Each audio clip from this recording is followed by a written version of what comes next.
Falënderimet dhe lavdërimet i takojnë Allahu xhelle xhelalu, atë falenderojmë dhe vetëm prej tij ndihmë dhe falje kërkojmë. Salavatet mbi pejgamberin alayhis salam, familjen e tij, shokët e tij dhe të gjithë ata që pasojnë dhe ndjekin rrugën e tij deri në ditën e gjykimit. E me pastaj të ndershëm vëllezër të pranishëm.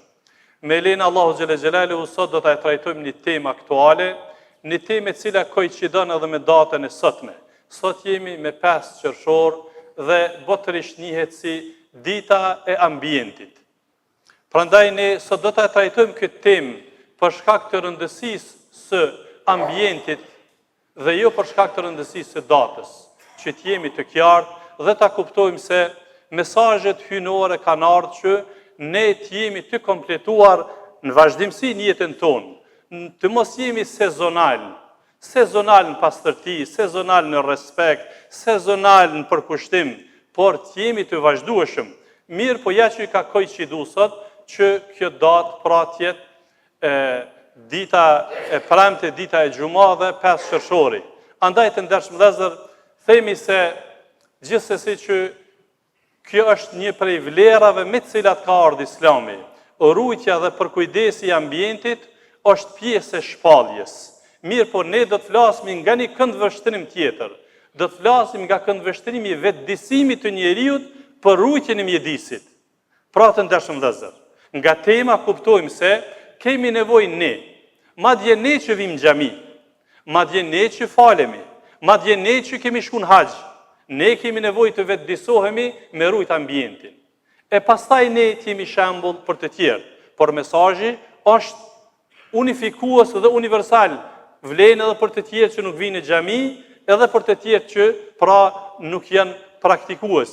Andaj të ndershëm vëllezër, themi se sipas studimeve bashkëkohore flasin se me zhvillimin e shkencës të teknologjisë, gjithsesi që këto 2-3 shekujt e fundit ka ndryshuar dhe ambienti.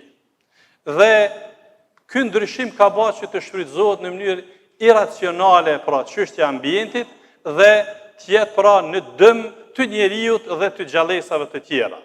Andaj këtë temë duhet ta trajtuar kohë pas kohe, për faktin se po themi zhvillimi industrial dhe teknologjik ka bërë që të ndryshoj ambienti. Kemi pra shumë gjëra të cilat e ndotin ambientin. Faktori njeri është ai faktori kryesor, por ne do t'i qasemi nga aspekti i vetëdijsimit. Nëse i qasemi nga aspekti islam, të ndershëm vëllezër, siç dhe dim që feja islam është fe universale, ka prek çdo segment të jetës. Gjithsesi që ju ka përkushtuar ambientit në mënyrë shumë të veçantë. Dhe nëse do ta kishim parashtruar pyetjen se si e trajton Islami çështjen e ambientit, nga cili këndvështrim e trajton, në radhë parë trajton nga këndvështrimi i pastërtisë.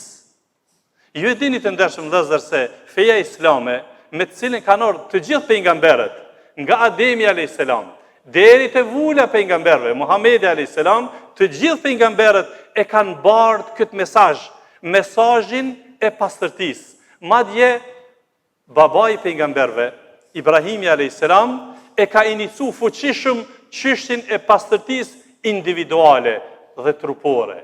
E këtë e ka vulos vula pejgamberëve, Muhamedi alayhis salam. Ju e dini të ndershëm vëllezër se sot ne për të ardhur në xhami këtu e kemi kriter pastërtim, guslin, pastrimin general, pastaj abdesimin, pra pastrimi i trupit. Jemi të folur për pastrimin formal, jo shpirtëror. Pastrimi i trupit, jo vetëm kaq, pastrimi i rrobave, jo vetëm kaq, pastrimi i ambientit ku ne falemi. Këto janë pjesë përbërëse që duhet me rregullu për me arni sot me fal namazin, po kështu veprojmë edhe në shtëpia tona. Të njëjtën standard e kemi edhe në shtëpia, por ndryshe nuk pranohet namazi, nuk pranohet lutja. Pra këtë mesazh duhet ja u përcjellit të tjerëve, që ende nuk e njohin Islamin. Islami është fe e pastërtisë dhe këtë nuk e ka asnjë fe. Asnjë nuk e ka. Sepse jep me kuptuar që kjo është fe qiellore, është fe e Zotit xhelle xhelalu, që ua ka përzgjedh pejgamberëve dhe robëve të tij deri në kiamet.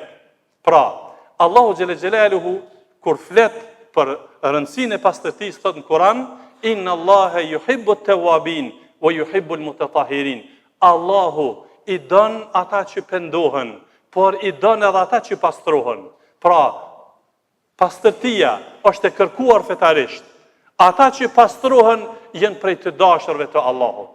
E nëse pra, besimtarët musliman janë prej të dashurve të Allahut, gjithsesi që ata kujdesen edhe për ambientin. Pastaj të ndershëm vëllezër, çështja e pastërtisë, rujtja e ambientit që hin këtu, rujtja e aspektit ekologjik e ambientit të mjedisit, është pjesë e afrimit tek Allahu xhël xhël. Është pjesë e besimit ton, e identitetit ton të besimit. Pejgamberi alayhis salam kur e ka zbërthy çështjen e imanit, çështjen e besimit, ka thënë tekstualisht: imani apo besimi është 70 sa deg, apo 60 sa deg. Dega më e lartë e besimit është shahadeti. Ndërsa ka thënë dega më e ulët e besimit është largimi i pengesave nga rruga. Largimi i pengesave që e pengojnë mjedisin. Wal haya'u shu'batun min al-iman, e ka përfunduar mesazhin, turpi është degë e besimit. Pra, është pjesë e besimit të ndershëm vëllezër me ru ambientin. Ky është mesazhi që nxjerrët.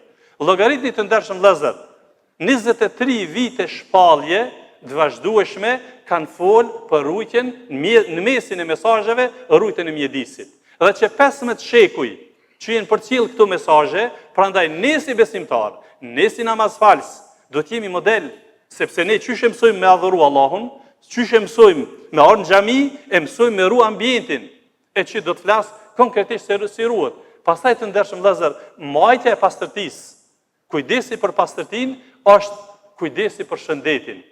Për aq sa kujdesemi për pastërtinë, e ruajmë edhe shëndetin. Nuk kemi ne edhe shumë vite që u sprovum me një sprovë globale. Para pak viteve kem Covidin. Dhe ju e dini që Covidi kryesisht u fliste për rrezikun e papastërtisë dhe rëndësinë e pastërtisë. Atëherë ne si musliman këtë e kem objektiv të jetës. Neve nuk na bën shumë përshtypje problemi i tillë, sepse ne këto e kemi mesazh hynor. Pastaj të ndershëm vëllezër, gjithsesi që në kuadër të këtij trajtimi na intereson me ditë se çysh duhet me rujt mjedisin, çka duhet me bë për me rujt mjedisin. Po të ndershëm vëllezër, edhe këtë pikë e ka prek shpallja, edhe për këtë çështje ka fol Islami. Në radhë parë të ndershëm vëllezër, të shumta i kemi argumentet qiellore ose mesazhet hynore që flasin se mjedisi duhet të gjelbërohet. E gjelbrimin më të mirë që ka fol pejgamberi sa është mbjellja e fidaneve, e pemëve, e perimeve, madje mbjellja e farave të ndryshme. Për atë arsye dhe shumë ka fol pejgamberi alayhis salam për shpërblimin e atyre që mbjellin pemë, fidane, po mbjellin edhe gjëra të tjera që ushqehen edhe insektet edhe krijesat të tjera. Për shembull pejgamberi alayhis salam ka thënë tekstualisht, nuk ka musliman i cili mbjell fara të ndryshme, drithra të ndryshme, dhe prej atyre drithrave ushqehen njerëzit, apo shpenzet, apo insektet, vetëse personit pronarit i shkruhet sadaka. Pastaj ka thonë, këto hynë edhe pemt, këto hynë edhe drithrat. Llogaritni të ndershëm vëllezër, çdo lloj drithi, grun, misër që mbjellim e që ushqehen insektet ose shpenzt, pronarit i shkon sadaka, përveç që ai e merr drithin për veti. Kështu është puna edhe me pemë. Po për te i kësaj ka shu pejgamberi alayhis salam, shumë ka fol. Llogaritni ka thonë kështu tekstualisht, Muhamedi alayhis salam. Thot, nëse ndëgjoni, nëse dikush për ju e ka ndëgju se po bëhet kiameti, po bëhet kataklizma, dhe në dorën e tij e ka një fidane, le ta mbjell. Vëllezër të ndershëm, unë mendoj që ky është mesazhi më kulmor për rujtjen e ambientit para 15 shekujve, jo në shekullin e teknologjisë. Para 15 shekujve, nëse ndokush për juve ndëgjon që po bëhet kiameti, në dorën e tij ka fidane, mbille. I bie të ndershëm vëllezër mesazhi i tërësishëm se fillimisht kultivimi i ambientit, e pastaj kur ta kultivojmë, ta ruajmë. E si ruhet ambienti? Ruhet për vëllezër, mos me hudh në beturina, mos me bën qita që po e shohim rrugëve tona. Pra, pa koment, S'ka nevojë kjo për filozofi të gjatë. Vetëm ta bëjmë krahasimin mes shtëpive që i kemi mrena, edhe oborrave tona, edhe rrugëve. Ky është mesazhi që nxirret. Vëllazër, siç e ruajmë shtëpinë tonë, ambientin e mbrëmshëm në shtëpi, edhe siç e ruajmë oborrin tonë, duhet me ruaj dhe rrugën. Këto janë pjesë të jetës tonë. Prandaj, unë nuk duhet të qasem ekspertizave çfarë flasin ekspertët, mirë po, flasin me shifra marrëmendse, se disa prej mbeturinave duhet 10 shekuj për mu të rrit. Kështu po thojnë për keset e plastikës. Kështu po flasin për shishat e plastikës. Deri 400 vite për me u dekompozu.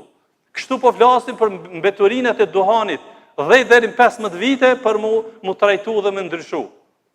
Po, minimumi të ndershëm vëllezër, mos hudhmi, mos bëhemi shkaktar me hudh mbeturina, sepse e pam mesazhin profetik, largimi i pengesave nga rruga, këtu hyn edhe mbeturinat, është sadaka. Shpërblehesh me sadaka. Në të kundërtën të ndershëm vëllezër, ai që hudh mbeturina, ai që ndot ambientin, ai që e prish mjedisin, nëse do t'i shtru pyetja, a ka ndonjë gjuna? Ku merr pjesë ai person? Po të ndershëm vëllezër, është trajtu fetarisht edhe kjo çështje. Pra, personi i cili e ndot ambientin, bëhet shkaktar me ndot me prish ambientin, hyn në mesazhin e përgjithshëm që Allahu xhelle xhelalu në Kur'an, suratul A'raf thot: "Wala tufsidu fil ardi ba'da islahiha." Mos e shkatroni tokën pasi që e kanë rregullut të tjerët.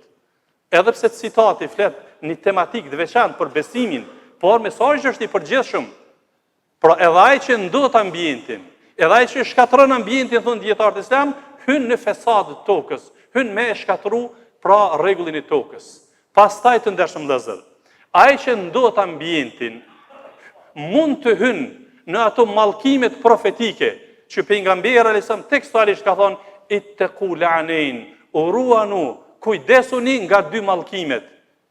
I kanë thënë sahabët, o i dërguari i Zotit, o i dërguari i Zotit, cilat janë dy mallkimet? Ka thënë ata që kryjnë nevojën fiziologjike në rrugë ku kalojnë njerëzit, ose në hije ku pushojnë njerëzit.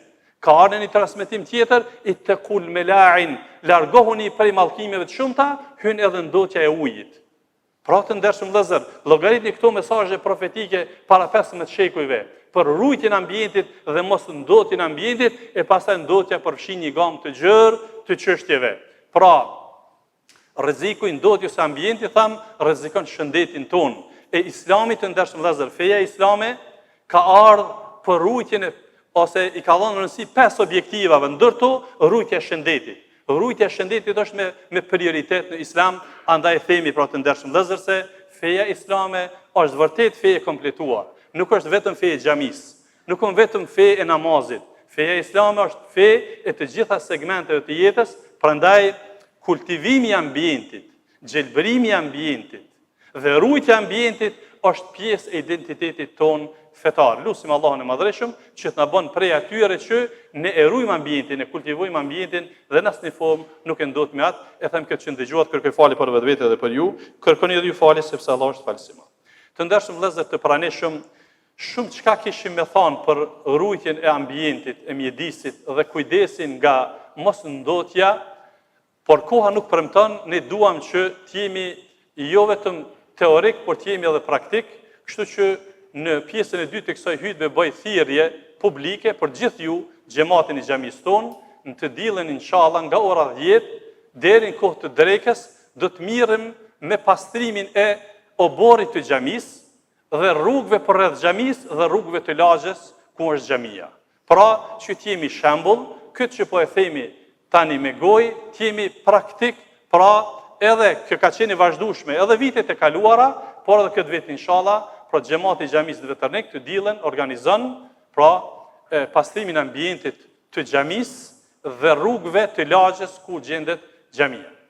Në anën tjetër do ta përmbyll hutbën, duke qenë se na duket që shumë frik shpejt kanë shku haxhilet në haxh, po ja që ka ardhur koha me u kthy, vetëm se një grup i tyre është kthy, unë shpresoj rastin në mendimin dhe tuajin që u shpreh mirëseardhja haxhive të cilët kanë mbri pra në vendin tonë, lusë Allahun që Allahu të ketë pranu haxhin të gjithë haxhilerëve, me theks dhe veçantë haxhilerëve të vendit tonë, qenë kthyer shëndosh e mirë në familjet e tyre, me mëkate të falura dhe me shpërblime të shumta. Allahu na mundsof neve që të shkojmë viteve të ardhshme në haxh. Allahu i pranof prej neve dhe juve të gjitha ibadetet, lutjet. Allahu i fal mëkatet tona të juaj. Allahu na uzof neve familjarët tanë të juaj. Allahu i fal prindërit tanë të juaj. Allahu rregullon gjendjen tonë dhe të muslimanëve ka të qenë.